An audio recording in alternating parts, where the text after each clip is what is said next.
저는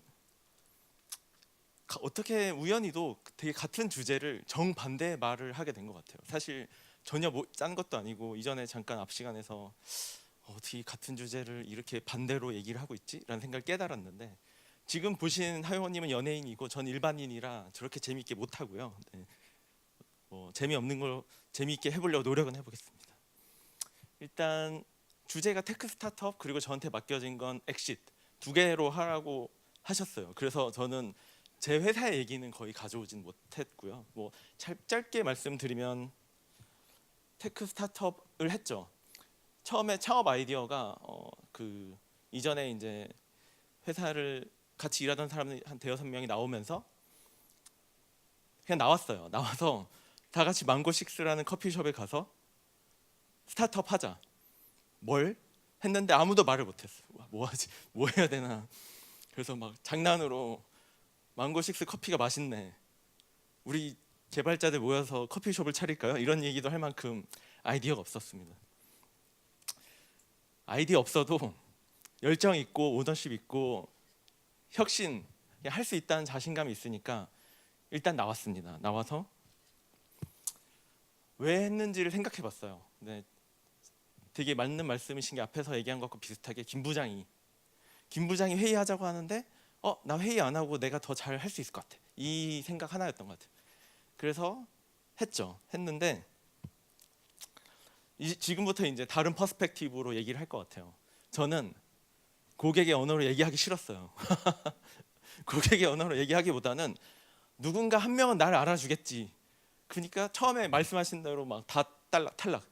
처음에 창업한다고 하니까 누가 와서 처음에 너희들 창업하면은 몇십억 줄게 해서 창업하고 6개월 동안 돈 받는 과정과 막 다음 달에 줄게 시달리다가 도망갔어요. 그래서 망했다, 이런 생각을 했었는데, 그냥 저는 저의 생각은 이랬어요.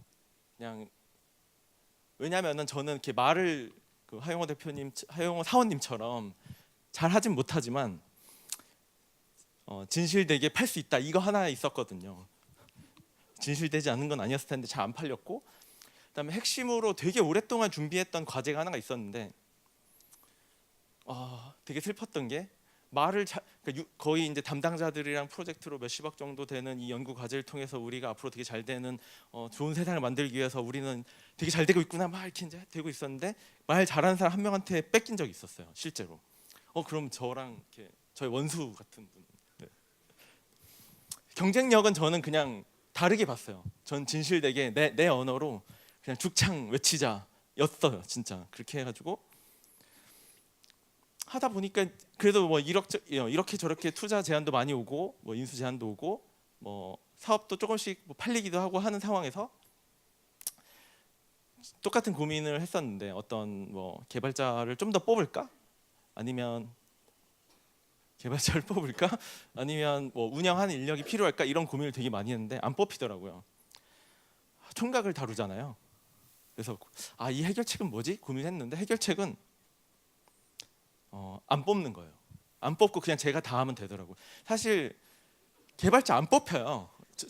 우리 멤버처럼 좋은 사람 절대 안 뽑히고 18시간 일하시면 됩니다. 저도 똑같이 회사 다닐 때 하루 8시간 일하다가 열정, 문화, 그로스, 이 세 가지를 키워드로 다 같이 하루에 18시간 일하니까 해결이 다 됐어요. 역시 해법이 다 똑같은 것 같아요. 그래서 18시간 일했고 주말에도 일했고, 한 번은 근무 시간을 한번 세봤어요. 월요일부터 일요일까지 100시간이 나오더라고요. 자는 시간 빼고 밥 먹으면서도 일했던 그런 상황이었고요.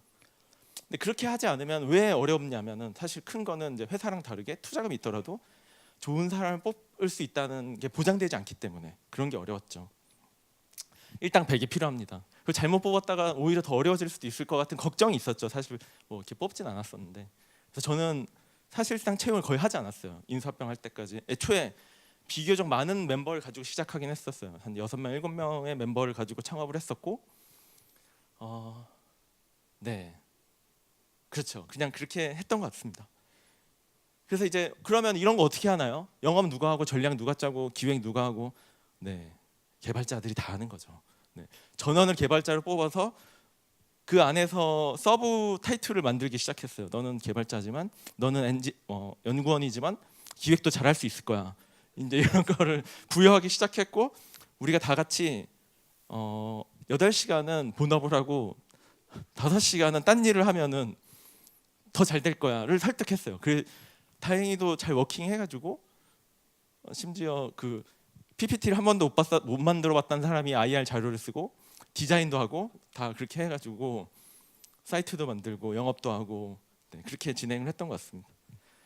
그렇게 해서 이제 막 어렵게 하다 투자도 좀 잘 안 됐던, 예를 들면 뭐 돈 준다고 하고 안 준 사람 되게 많았거든요. 여러분들 투자자도 계시고 창업자 되게 많으시죠. 나중에 물어보니까 그 어떤 회사가 투자를 검토하고 있다고 해서 확실히 너네 준대요. 그래서 감사합니다. 감사합니다. 계속 끌려다녔는데 그렇게 얘기하는 회사가 3개가 있어요. 최종으로 1명만 주셨거든요. 그래서 이게 참 그 4명의 구매자, 그 중에 투자자는 제일 어려웠던 것 같아요. 그러다가 하나의 언어로 얘기한다고 했잖아요. 그래서 저는 가급적이면 그냥 끝까지 내 신념을 믿고 밀어붙였어요. 밀어붙이고 실패를 했을 때는 빨리 바꾸고, 밀어붙이는 건 저의 그런 뿌리는 바꾸지 않았어요. 적어도 우리는 기술만을 다루며 어떤 BM으로 어떤 걸로 이렇게 아이디어를 우회하기보다는 가장 제일 잘한다, 이걸 하나의 아이템으로 하자. 예를 들면 저희는 챗봇이랑 이제 딥러닝으로 그 창업을 했던 상황이었기 때문에 아이디어 자체가 딥러닝으로 어떤 예쁜 걸 잘 판단하기보단 딥러닝 제일 잘해, 다른 언어는 필요 없어, 이렇게 했죠. 말씀하신 대로 딥러닝을 설명하다가 2시간 동안 설명했더니 구매자가 2시간 듣고 하나도 모르겠는데요, 이렇게 얘기하는 사태들이 계속 벌어졌죠. 왜냐하면 구매자의 언어로 얘기하지 않았기 때문에. 하지만 저는 왜 그렇게 했냐면 가장 큰 건 그랬던 것 같아요. 판매하는 경쟁이 치열한 시장이었어요. 제가 갔었던 시장은 저 시장이랑 저랑 똑같은 언어로 얘기하면 말을 더 잘하는 사람이 팔 수 있을 거예요. 근데 제가 더 잘하는 건 딥러닝의 깊이, 이걸로 봤던 거기 때문에 결국은 그걸로 승부를 봐야 했던 거죠. 네, 그래서 그런 부분이 좀 어려웠던 부분이 있습니다. 그 이후로는 이제 투자 및 인수 진행이 됐었고요. 투자 이후에 이제 인수 제안은 되게 재미있는 사안인데, 저 뒤에 계시는 양상환님이 어느 날 갑자기 저한테 월요일 날 분당으로 오라고, 이유는 얘기를 잘 안 해줬어요. 그냥 혼자 뭐지? 이런 생각을 했었고, 사실 그 전에 이제 인수 제안을 한 회사가 하나 두 개 정도 있기는 있었는데 뭐 많이 진행은 되지 않았었지만, 그리고 이제 월요일 날 그 회사를 찾아갔습니다. 찾아가고 그 전에 제가 되게 힘들었던 거는 오랜 커뮤니케이션 투자 왜 6개월 동안 진행해야 되지? 물론 그때 이제 네이버 투자를 확정됐던 상황이긴 했는데 왜 3개월, 5개월 동안 투자에 대한 얘기를 해야 되지? 이런 게 너무 어려웠었는데 그 저를 부르신 분이 그냥 그 자리에서 인수할 거고 금액도 여기서 정하고 오전 중에 끝내고 집에 가라고 하셔가지고, 사실 금액이 이전에 제안한 것보다 훨씬 적었어요. 많이. 근데 그냥 그게 너무 멋있어가지고 네, 팔아야겠다. 이거네. 그리고 사실 네이버에 대한 호감이 있었죠. 네이버에 대한 호감이 되게 많이 있던 상태는 맞고요. 그리고 제가 네이버에 대한 호감을 갖고 있었던 이유는 네이버에 제가 원래 사업 아이디어가 그거였잖아요. 제일 잘해 내가. 근데 네이버에는 저만큼 잘하는 사람이 너무 많은 것 같았어요. 그러면 제가 창업을 해서 하고 싶었던 거는 내가 물건을 팔건 아니면 더 잘해 나가는 이 시장을 만들고 싶었는데, 네이버 안에서 그러니까 날개가 될 수 있지 않을까. 이 안에서 또 더 잘한다면 나한테 더 기회가 많이 주어지고 우리 팀 그리고 그리고 우리 회사가 성장할 수 있는 원동력이 될 것 같다. 근데 그 전에 이제 인사병 제안을 했던 회사는 우리가 가서 뭔가를 다 해야 되는 상황이었는데 여기서는 설령 실패하더라도 이미 잘 돌아가고 있고, 근데 거기서 만약에 내가 이긴다면 더 큰 성공을 할 수 있겠지라는 생각이 있었죠. 그 사전 질문 주신 분들 중에 지속 경영 IPO M&A 어떻게 해야 되냐. 근데 이제 저희는 진짜 그냥 한 생각밖에 없었어요. 지속 경영, IPO, M&A 생각 다 안 했고요. 그냥 제일 잘하면 뭔가 되겠지라는 생각이었고, 지속 경영과 M&A를 고민을 하던 시절에는 저희가 사실 그 전에 이제 인수합병 제안을 했을 때는 되게 잘 되고 있었고, 인수합병이 제안 온 전주에 되게 안 좋은 일이 있었거든요. 그래서 그 기분이 좀 안 좋아가지고 인수합병을 했는데, 어쨌든 그런 것들이 되게 많이 이제 영향을 끼치죠. 네, 그래서 지금 생각하면은 저희가 결정했던 시절이 2016년, 저도 잘 몰랐는데 뭐 오늘 이기대 이사님께서 얘기하기 되게 그 어려운 시기. 그래서 제가 경영을 하면 너무 어려웠어요. 물론 투자는 받았지만 그게 되게 어렵게 받았기 때문에 3년 후에 또 받을 수 있을까? 5년 후에 또 받을 수 있을까? 그 손익분기 넘길 수 있을까? 이 고민을 계속했고요. 지금 인수합병을 하고 그 다음에 하면 넘길 수 있을 것 같더라고요. 그래서 인수합병을 했는데. 네. 그리고 IPO, 사실 IPO는 가고 싶죠. IPO 하면 좋죠. 근데 거기까지 안 가봐서 제가 사실 잘 모르겠어요. 그냥 검색해서 나온 키워드 넣었는데. 네. M&A는 락업이 있어서 뭐 불편할 수 있는데 뭐 락업도 저는 즐겁게 잘 즐기고 있는 것 같고, 그다음에 현금이나 뭐 이런 거 네, 월급 주시니까 전 사원님으로서 열심히 일을 하고 있습니다. 네. 리스크 적어졌고 잘 팔리기 위한 회사 만드는 거는 뭐 지금까지 그냥 이미 얘기한 게 많아서 그냥 뭐 많이 써놨는데 생략하겠습니다. 그리고 뭐 한 가지 정도. 네. 그러니까 회사가 인수합병되고 딱 들어가니까 생각해 보면 비슷한 일을 하는 사람들의 기분이 안 좋을 수 있을 것 같아요. 경쟁자가 나타났어요. 근데 이거를 타파하는 방법이 크게 두 가지가 있는 것 같아요.